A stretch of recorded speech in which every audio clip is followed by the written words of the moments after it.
everyone, welcome back to my channel, Eat Burn Sleep. I'm Yalda and I am filming here from Dubai, super casual in my friend's apartment.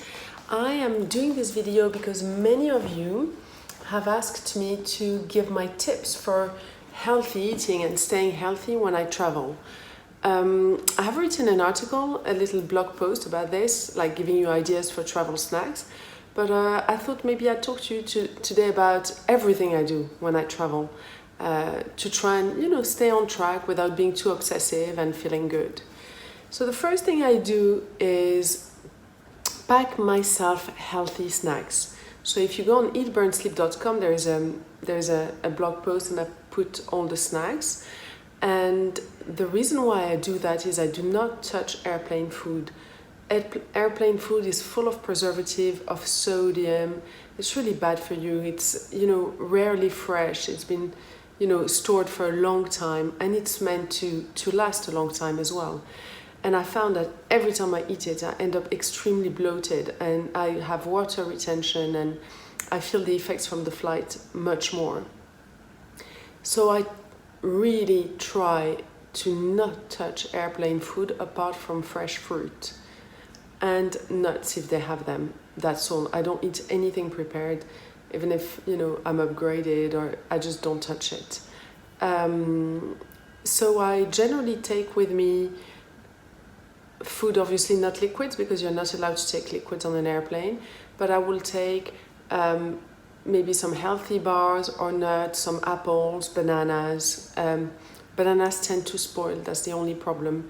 But I love bananas. I sometimes take boiled eggs with me or cold chicken, any cold source of protein. I take carrot sticks, celery sticks, cherry tomatoes. And what I find is, even when I travel with my kids, somehow kids, when you're traveling, all they do is eat, or at least mine do. It's like all they want to do is eat and have the iPad. So I try and give them an hour of iPad, an hour of reading. Like they get the iPad if they read, and because they always want to munch on something, and they'll tend to go for crisps or junk chocolate. So what I do is I notice that even if it's cherry tomatoes and carrots, they'll be munching on it just as if it was Kit Kat. So I do that when I travel with my kids. I pack a lot of healthy snacks. And of course, like they like the airplane food because it's fun for a kid, and I do allow them to have that. I don't want to make them psychotic, but I try and reduce the amount of junk they're going to eat by doing that. And on an airplane, I make sure to really hydrate. I drink a lot of water. I try, if I eat, I find that taking fish oils keeps my skin hydrated and well and less dry. And I'm completely crazy with these things. I also apply cream. So I take samples with me and I'm always applying moisturizer on an airplane. And I try to sleep, as I was saying. And also I use that time as a meditative state. Like it's a place where no one can bother me. I can do whatever I like and I just relax. I just try and relax as much as I can. Sorry, I have wet hair, like completely natural, bare face. What else was I saying? Okay, so that's what I do on an airplane. Then when I land, I never feel great. And a good way of feeling better is earthing. So that's, the earth has energy. And when you walk barefoot, you have the energy of the earth. That's why when we swim in the sea, we feel so amazing. And I've written an article about that on my website. And a really quick way of earthing is either swimming in the sea or even having a bath. So when I arrive, wherever I am, I'll have a bath. I'll try and put some salts in it. Or I'll go and swim in a swimming pool or in the sea. That helps massively. And exercise helps. Yesterday I landed in Dubai and then I went with my friend to a swimming pool in her apartment building. And we just did, 20 laps. But that was super beneficial. Doing a sauna or steam also helps, release the toxins, get the blood flowing, and I find that it helps a lot. Or a short yoga session is great too. Even in your room, just a few sun salutations, just moving.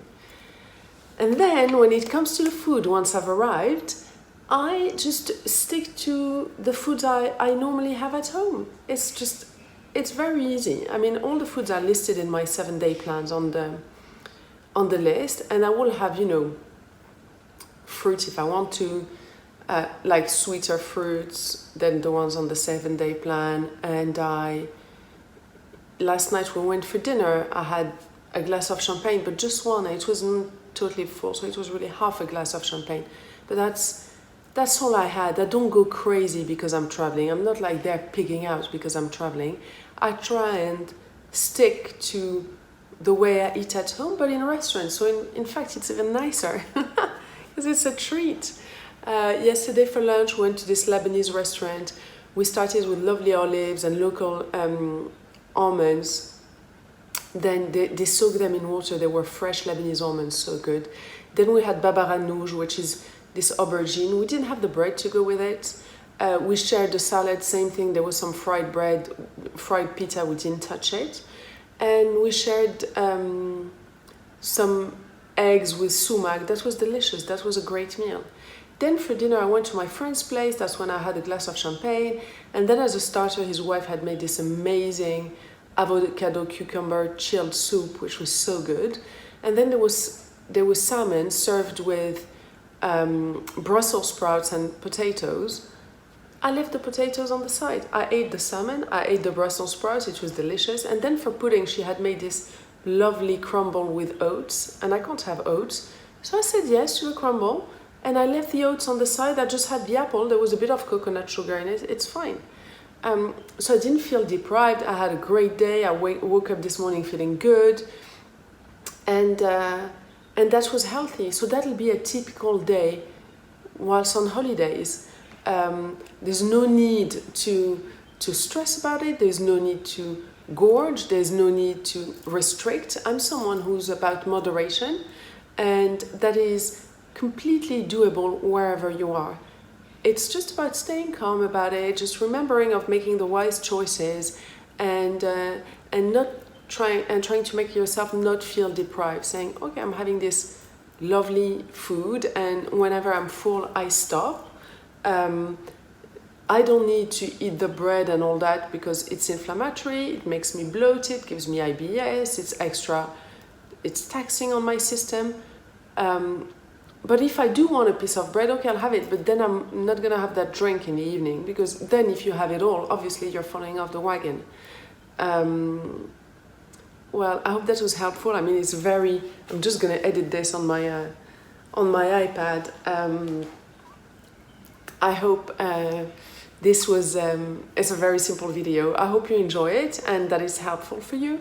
If you have any questions, leave them below, and if you enjoyed it, give me a thumbs up. Thank you so much for watching. Bye.